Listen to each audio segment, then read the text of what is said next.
Hey, welcome back to Two Ski Geeks. It's your boy Will Call, and I'm back to help you get your geek on with Two Ski Geeks with your comic books, sci-fi, and hot books, of which today's subject is hot books, and also Happy Mother's Day in 2024. Had a great Mother's Day so far. I got up and made my wife and my oldest daughter and my youngest daughter salmon cakes and grits and eggs and bacon. Yeah, I had a great breakfast and gave him a bundt cake, a lemon chocolate, white chocolate, raspberry bundt cake from Nothing Bundt Cake. But yeah, so we had a great breakfast so far. I'll cook dinner after I get finished recording this. So I'm going to try to make this recording pretty brief and succinct, even though I have a lot of books here to show. But without further delay, we always got to do our beer.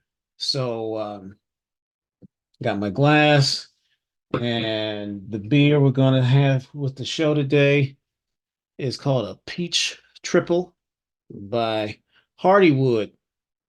And Hardywood is a Virginia beer for sure. This time, for sure, I know for sure because I'm looking at the name it just says Virginia root. So it's made here in Virginia, and it's a very good one. I believe it is.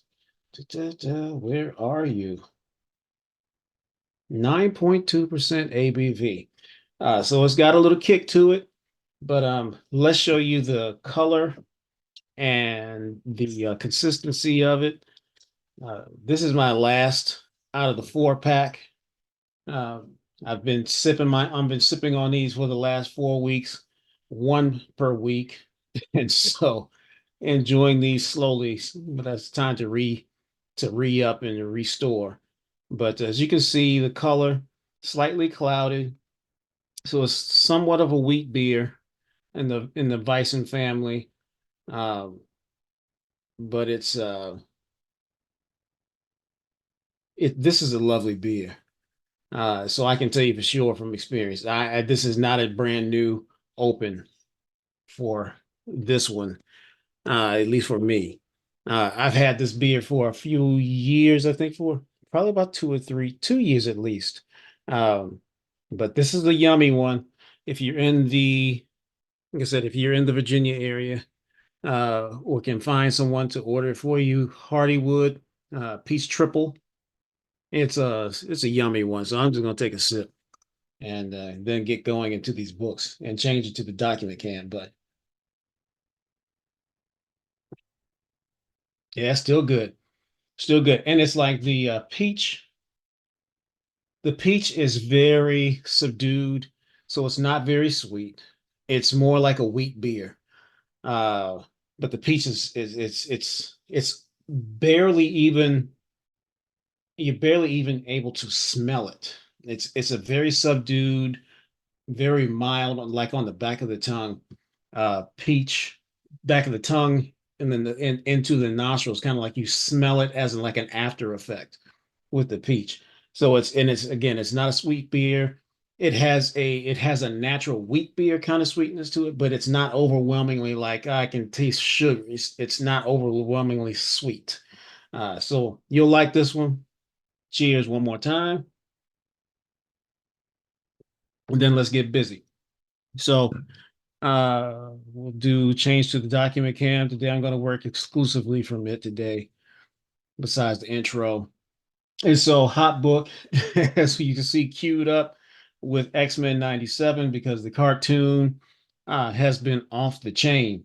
I just finished watching episode 9 yesterday morning, and it is fantastic. As you see, I won't give spoilers for those who haven't watched it, but it is definitely a throwback to the storylines that happened in the 1990s between uh, Charles Xavier and Magneto and Wolverine, and I'm going to leave it at that. And also the character Bastion, who is like hmm, some kind of a hybrid of a sentinel and a human being from the future that is messing with the X-Men in the 90s version telling of the X-Men. So it's really, really good. Suggest everyone to watch that show on Disney Plus. I can't think of anyone who was an X-Men fan who was complaining. I think most X-Men fans are quite pleased with this storyline. So enough talking. Next book that is a hot book on the list is this Deadpool Wolverine because number one, by Gabrielle Del Otto is the artist. And of course, you've got the Deadpool movie coming out in about a month and a half, or is it the end of, I think it's maybe, or maybe it's at the end of July. I can't quite recall when Deadpool and Wolverine comes out. But they're starting, as you know, you have to track the comic books with the movies. And same thing with, any Disney production that they own, be it Marvel or Star Wars, whatever. They're always going to be when there's a movie's about to be released, a comic book based upon the movie that's going to be to be shown. So this is Deadpool, Wolverine, and this when you look at the listing and you listen for it, it says like WW3 for the three claws, but actually I think it's like listed as WW2. It's when I put it in my CLZ catalog, but it's anyway, just put in like World War, and I guess maybe three for the three claws. But I really love this cover because of the fact that you've got Wolverine just cut off Deadpool's arm in this. I loved it for that cover depiction alone, just for that violence in the cover. Yeah, sometimes we can all, be a little violent. Anyway, love it. And then staying on the Deadpool vibe, because again, the movie's coming out. This variant here by Greg Horn is a lovely, lovely depiction of Gwenpool. And yeah, Greg Horn is always known for the beautiful way that he depicts women. Uh, if you ever meet him in a show, he's always very cool to talk to. He'll spend time talking with you. I always buy his artwork, and he's very gracious and meeting the fans and spending time with you and always willing to sign stuff for you. I mean, of course, you're going to pay for the artwork and things, but he's still very gracious and has plenty of like prints of art to buy, large prints, almost like poster size that you can buy and appreciate his stuff. And again, just an excellent, nice guy to talk to. And so that is in alignment. This Deadpool is in alignment with, again, the Deadpool movie coming out. So I'm glad to have that one. And the latest craze right now in comic books is Blood Hunt. This Blood Hunt number one. This is I think it's a 1 for 25, but it's also the bagged variant for mature audiences with the throwback to it's an homage cover to crime suspense stories number 22 from back in the 1950s. I think it's EC Comics uh, from the 1950s, but this is an homage cover with Thor's head being that's been cut off and carried around. You look up that crime suspense stories in number 22, you'll see the original of that and why this is called an homage cover and it's thrown back to it. So just cool to have that one. And those are the hot books so far for this week. And then I'm just going to break into like mail call books that I've gotten in over the last about 3 weeks or so. So this Edge of the Spider-Verse number two, the first appearance of Spooky Man. Of course, with Edge of Spider-Verse, they always premiere new characters like Spider-Punk or when it was Spider-Gwen, different things of that nature. Spider-Gwen was in the first volume of Edge of Spider-Verse number two back in like 2013 or 14 when they debuted Spider-Gwen. And yeah, if you try to buy that book now, it's especially a first print, uh it's way beyond regular price. It's quite a pricey book. It's probably about $700 to about $1,000 in a high grade book. and this first appearance of Spider-Gwen. But so I got in early on this one. This just came out within the last month. First appearance of Spooky Man, and I have several copies of it, literally several copies. Uh, and then my final copy here, I have three copies of it, as I said, several. And so that's the first appearance of Spooky Man and as a Spider-Verse number two. And then rounding up the Spider-Verse, Edge of Spider-Verse books, this is number one. Oh, I can't think. His last name starts with a B, like Balda, Nicola Balda, or something like that. Is an artist on these that it's an homage, or not an homage, but it's similar to the artwork that's found in the Miles Morales movies. And so I usually always get these covers done by this artist because they're just they're glorious to look at. They're fun on the eye, just like the Spider-Verse movies are. So, alrighty, now moving to this is a this book came out I guess about a year or so ago, year and a half ago. It's the Spawn Batman book, done by Greg Capullo and Todd McFarlane. Uh, I didn't have this version. I had the version that I think I've shown it on some of the previous episodes where the Barnes and Noble variant, but I'd never had this one because this is a glow in the dark variant. So this green here glows in the dark when you turn out the lights. It's already absorbed the light, but it will glow in the dark. And so I just wanted to have this glow in the dark, and it's a virgin variant of that Batman or Spawn Batman Volume 2 that came out, I guess, about a year and a half ago, in 2023 for sure. And then mail call here. Um, I got these two. I got two copies of this Detective Comics annual from 1989 with the Batman taking on the Ku Klux Klan. And just wanted to have it because most of the time I have books that are depicting on superheroes taking on the KKK, from the Shadow to Black Panther to now Batman. And I have two copies of this book.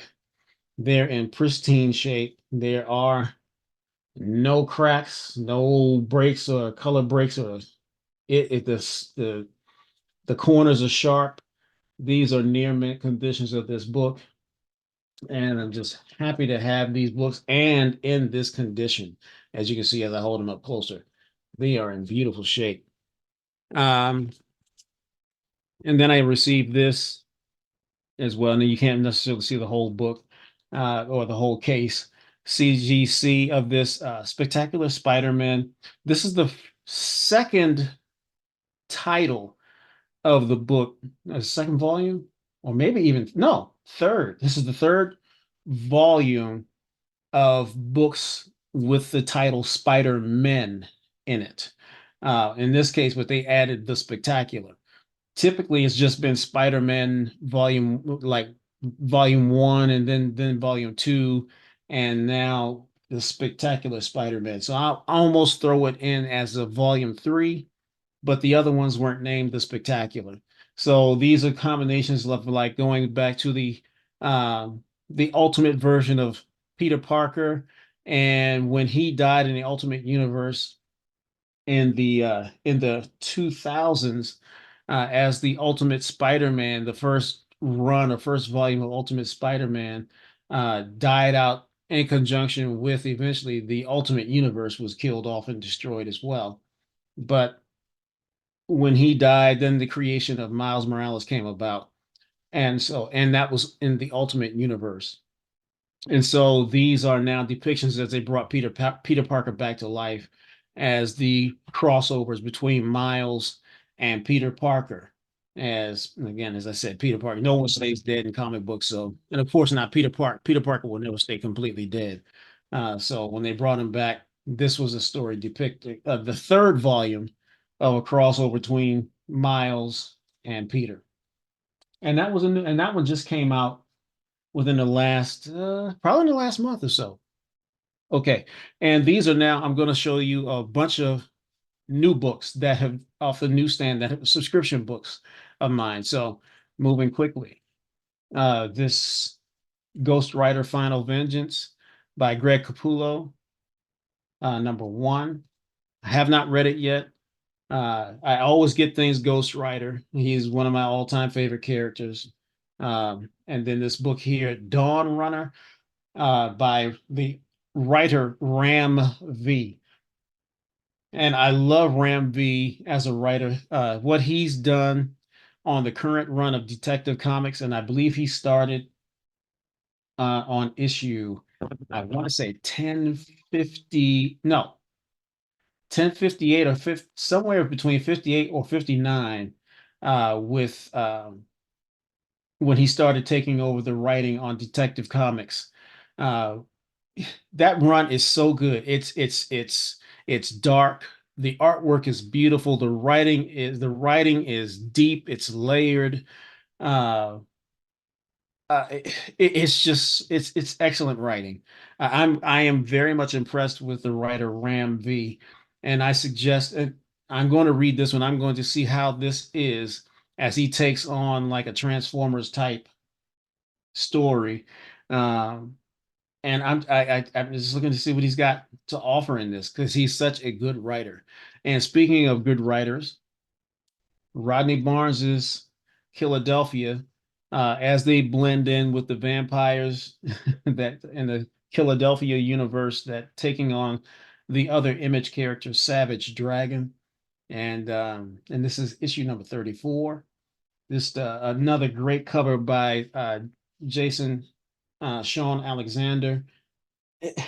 Again, between Rodney Barnes's writing and Alexander's artwork, it's just impeccable. It's just a great product. And I believe Rodney's got that this book may be optioned for a movie pretty soon. I believe if I read his and recall his information on Instagram, I believe Philadelphia will be made into a movie pretty soon. And so changing books and going into Philip Kennedy Johnson's The Incredible Hulk. This is a cover on, is that a is that Arthur? No, that's not the art. No, that Arthur Adams is a headshot. I don't know who the artist is on this one, but it's a variant as well. And then another copy of number 9. This is the regular artist, uh, the regular cover artist on the Incredible Hulk, who is still doing great stuff. It's very much on the monster return to a monster tale telling of the Incredible Hulk, which is kind of sort of what he was because it's a spinoff on Dr. Jekyll and Mr. Hyde, where Banner is the Jekyll and the Hulk is Hyde. So very much a monster story and going into the horror of the Incredible Hulk. And then number 10, and again, the original cover artist or a cover is on this one. I don't have a variant on this one. And then my favorite Marvel book of all times or a group is the Fantastic Four number 17. Um, yeah, Fantastic Four is my all-time favorite Marvel title. Even though people don't love them anymore, but I still got deep love for them. And I love this cover by Alex Ross. And then we have number 18 right behind it. Two beautiful covers by Alex Ross, and I'm glad that he's doing the A covers. Alex Ross is his work is so it's such a plethora and of various tons of different characters, be it Marvel or DC, uh, and he's been doing it for a long time. And he's been putting out beautiful painted covers and also content within books for a very long time. But this stuff I'm glad that he's doing the work on the Fantastic Four, my favorite book. And yeah, it's definitely a book worthy of his attention and time and catching and selling books to us buyers who love the Fantastic Four. Okay, I'm sorry, Amazing Spider-Man number 43. This is part of the Gang Wars storyline. Um, and it's further in. I mean, I think the storyline may have started with issue like 39 or something like that. So it's this is way into the gang war storyline. So uh, I have number 45. I got to see if I have number 44 somewhere around, but right now it seems like I have a hole missing number 44. And then I've got 46. Still great cover. This is an A cup. This is a regular cover. 47. This is a variant. And I love what John Zhang has done on this cover. John Zhang has just he killed it. Man, that's a beautiful cover. I have nothing more to say besides that's just spectacular. Uh, and then number 48. And I think that's by the artist Lyrics or Lyrics. I'm not quite sure how to pronounce it, but yeah, number 48 of Amazing Spider-Man. Uh, yeah, these are awesome covers. And part again, as they closed out the Gangland storyline. Then we have Miles, number 16. Another great cover. This is the Black History Month cover that lets you know it's back. So this is goes back. So I'm pulling books that are just in a run that have been coming that I've been collecting over the last few months as well. And mail call. Number 16, as they're going through the gangland or gang war story again.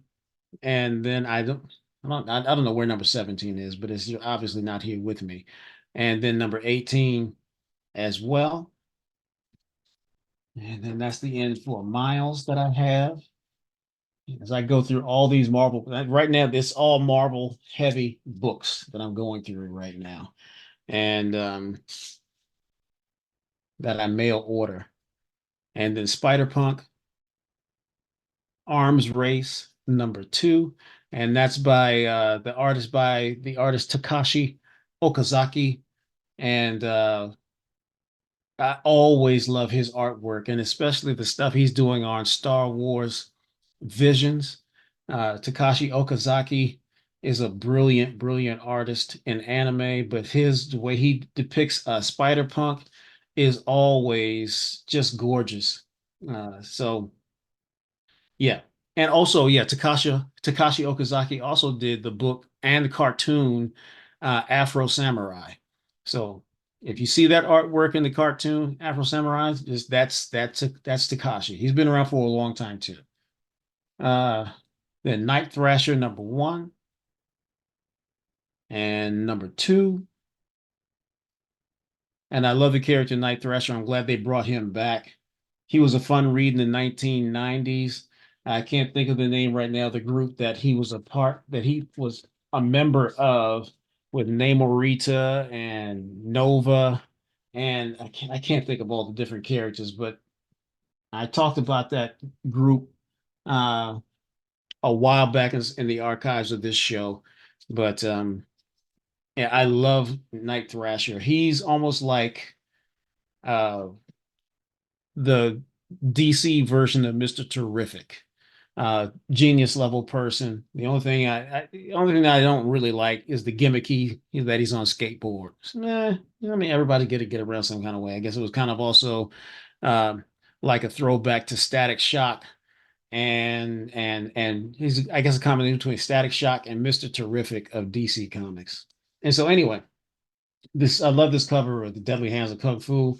I just bought it just because I like the cover, and I always like Shang-Chi.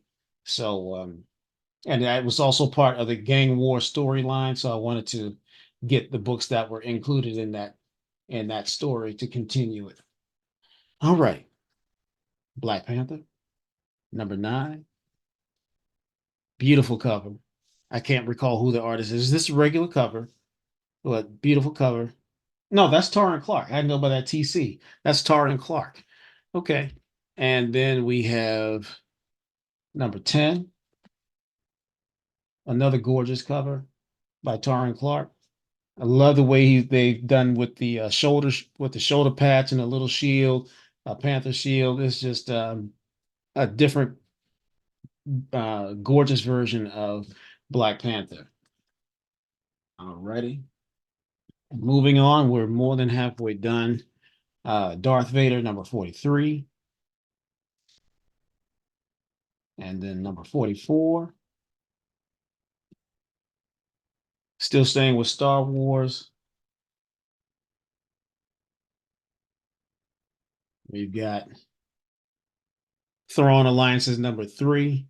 And as we talked last week, if you look at last week's show, and please forgive me for having that banner that goes across the across the video. I was experimenting with new software and didn't realize as I was rendering that it was going to do and put that banner across there. Uh, you will not have that problem this week as I render this video. It will be as it is. And so, but this is Thrawn Alliances number 3. And I said, we talked about him last week for Star Wars Day. And so I won't rehash much, but as you know, Thrawn is one of my all-time favorite characters from the Star Wars uh, stories.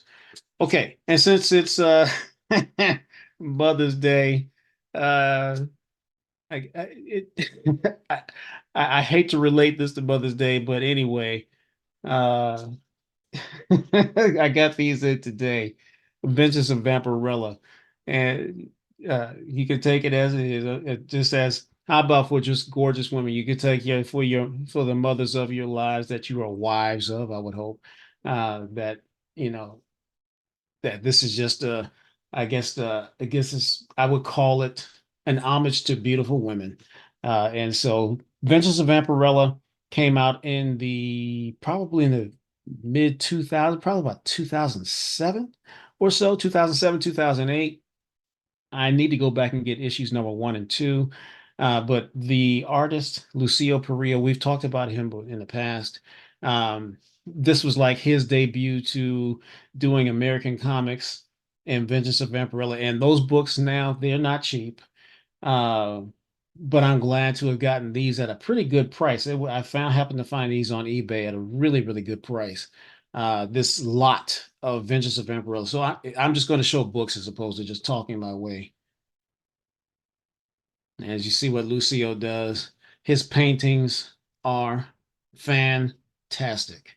What he did with Vengeance of Vampirella, and you can see why those books are not cheap anymore. For sure, they're not cover price. Lucio smashes every single cover, every single month when these came out. I regret not buying them then. Oh, do I regret it? Let's see here. We got number 10. Just fantastic. I'm missing number 11, so we got number 12. I will eventually fill in these holes. 13.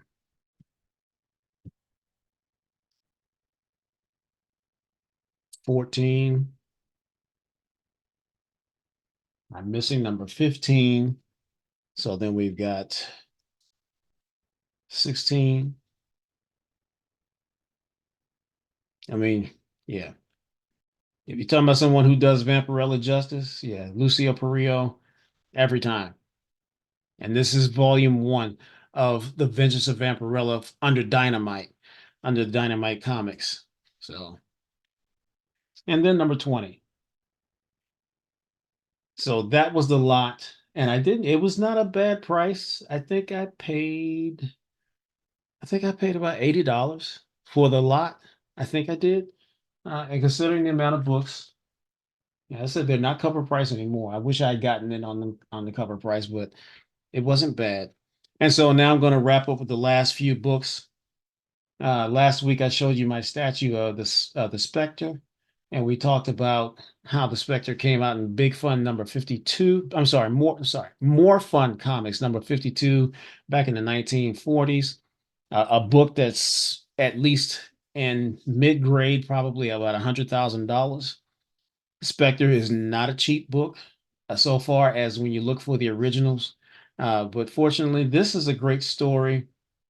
And we talked about this probably about a month ago. when we talked about DC Legends comic books. Um, and this whole run, I think these are the last few books of the DC Legends of the DC Universe run. These books were actually out when I returned to collecting comic books in 2000. And fortunately, what was on the shelf when I first returned to comic books was this book here, and it was such a good read by J.M. DeMatteis is the writer. And anyway, I won't delay any further because I try to rush through this show and get ready to cook dinner. But this is number 34, and this is also when they brought Hal Jordan back from the dead. He'd been dead for almost, at least 10 years. And so they brought him back to the DC universe first as the Spectre, number 35, part three of four. And then number 36. I don't even know who the cover artist is on this. These painted covers are just as, they're just as glorious as the Lucio Perillo books, in my opinion. With the Spectre. There may not be a woman, but the way they depict the Spectre is just glorious. And then finally, this book here was also part of my mail call from my subscription service books.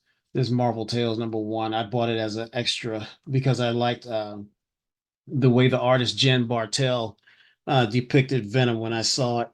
It was just a one-off book, as opposed I didn't want to buy a whole subscription of Marvel Tales, but I really loved this cover of Venom by Jim Bartel. So yeah. So I'm gonna get ready to wrap this up and switch back to my face. Hope you don't mind because my face is nowhere near as good looking as these books. But those are books that came in the last few weeks, and actually some of them they're in a series. Obviously, they've been around since like February, but I wanted to show them all in a series. And so, thank you for joining us today.